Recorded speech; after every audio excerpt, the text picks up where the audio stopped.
For this week's Alabama's Own, Tracy Ayers heads to Foley, where she introduces us to Dale Brobst and his wood turnings and carvings. Brobst, a retired business owner in Foley, happened upon a new career quite by accident. He began working with wood as a hobby in 1992 and is now what he terms an artist in wood. I began to piddle around, I guess, like a lot of fellows do, and make a few things out of wood for the family, you know. And then my grandson came to me one day and asked me to carve him a little plaque with a bucking bronco on it. And I told him, I said, you know, Evan, I can't carve. I don't know how to carve. He said, oh, sure you can, Grandpa. You could carve it. He says that the carving turned out so well, he was soon carving on some of his wooden furniture and the pieces he was making for his family. Brobst says it was a force of nature that sparked his interest in turning wood. That force of nature happened to be Hurricane Danny. And when Danny passed through the Gulf Coast, he knocked down a large pecan tree in Brobst's backyard. And I sat and looked at this pecan tree. It was 70 feet tall and was laying down across my backyard. And I had been looking in some art magazines that my wife was getting, and I saw some bowls that people had turned that were quite artistic. And so I told my wife, I said, I've got to learn how to turn wood because I think that tree's probably got 5,000 bowls in it. Well, I went out and started cutting limbs off of that tree and putting them on a little shopsmith that I had bought and never used, and started turning some pieces out of it. Brobst thinks wood is the most beautiful material to work with because he says it gives off a feeling that it wants to be touched, perhaps because the wood was living. Another bonus is that the wood underneath the bark is always a surprise. Generally, I don't go into a project with any preconceived idea of even the shape or form of the piece until I have peeled the bark off of the piece and seen the coloration in the wood. Then the wood more or less tells me what I need to do to get the benefits of the coloration in the wood. Alabama at Work was eager to learn how Brobst turns a chunk of wood into a work of art, so he led us inside his workshop to witness wood turning.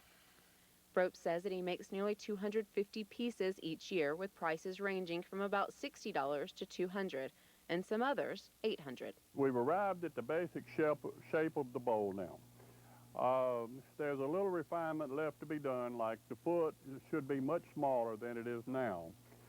And now we're going to go inside of the bowl and begin to hollow it out. Now what our goal is to hollow this bowl out so that the wall thickness of this bowl is approximately 3/16 of an inch thick all the way down. Now, the first thing we're going to do is to drill this hole.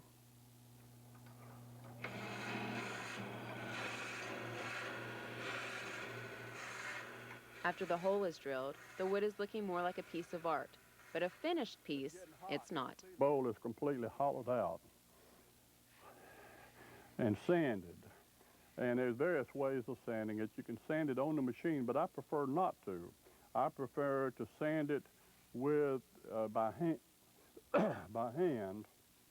And then, in order to fill up all the pores in this very porous wood, I mix a mixture of lacquer and 50% lacquer thinner. And it makes it very thin and it soaks in very easily. I will put on this bowl maybe 8 or 10 coats very quickly. This stuff dries like 2 or 3 or 4 or 5 minutes when it's that thin. And I will just keep putting it on until it will not absorb anymore. But because there is not a set pattern to follow, each piece is unique. He says that many people want an exact replica of a piece they've seen, and that presents an obstacle. The biggest problem that I have is that all my pieces are one of a kind. And they will see a piece in someone's house and they'll want one just exactly like it. I do not do just exactly like it pieces. And so basically what they can do is to come to my home gallery and select, or I can just turn a piece on approval. Brobst says that some woods are very hard to work with but turn out beautifully. and that some others are easier to work with but have no character. The artist in wood's favorite type happens to be very familiar in the southern states. I found that our native pecan wood, which is not very valued by most people, and it's so readily available because in every storm we have hundreds of pecan trees that go down, is one of the most beautiful woods, equal in many cases to any exotic wood that you would get out of the forests of South America. About 90% of the wood that Brobst uses to turn into his artwork, he salvages.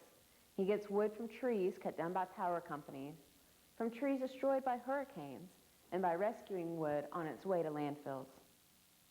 Even though Brobst has his own gallery, he also takes his artwork to other locations to be sold. I do business mostly at art shows.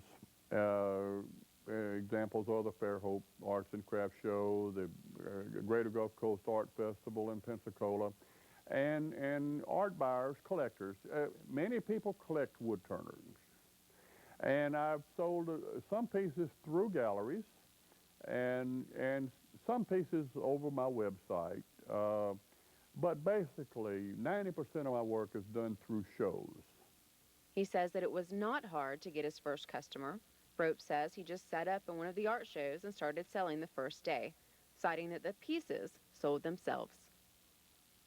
Brobst says every now and then he thinks of doing other types of works, but adds that he'd much rather focus on improving his existing talent. In Foley, Tracy Ayers, Alabama at Work. Now let's check the activity on Wall Street and see the markets in motion. The Bloomberg, Alabama